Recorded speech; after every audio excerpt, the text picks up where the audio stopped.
আল্লাহ পাক রব্বুল আলামিন বলেন, সব সময় আমি রবের শুকরিয়া আদায় করো। যদি শুকরিয়া আদায় করো তাহলে যে নেয়ামত, যে টাকা পয়সা তোমাদেরকে আমি দিয়েছি, যে অর্থ সম্পদ, যে বাড়িঘর তোমাকে দিয়েছি, এটা আরও ডাবল করে আমি বৃদ্ধি করে দেব।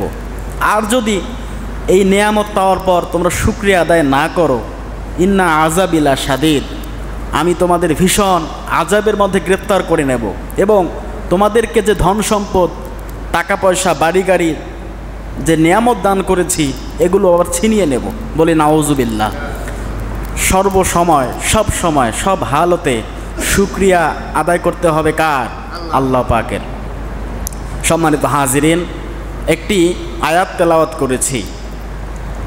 আল্লাহ পাক রব্বুল আলামিন তার হাবিবকে জানিয়ে দিচ্ছেন, ইয়া আইয়ুহা রসুল বাল্লিগ, হে নবী, আপনি তাবলিগ করেন। তাবলিগ মানে কি করা? পৌঁছাইয়ে দেওয়া।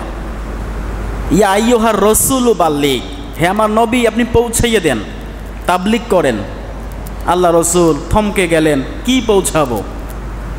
আল্লাহ পাক বলেন, মা উনজিলা, আপনার প্রতি যাহা নাজিল হয়েছে, ইলাইকা মির রব্বি, আমি রব আপনাকে যাহা নাজিল করেছি এইটা আপনি পৌঁছাইয়া দেন। কার কাছে? সবার কাছে। এই কোরআন শুধুমাত্র মুসলমানদের জন্য এসেছে তা নয়।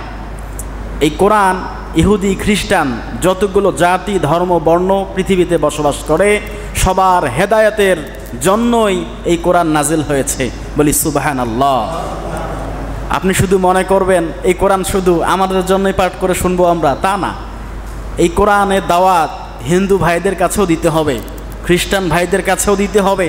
যতগুলো জাতির মানুষ দুনিয়াতে বসবাস করে না কেন তাদের কাছে এই কোরআনের দাওয়াত পৌঁছে দিতে হবে। এই কথা কার? আল্লাহর।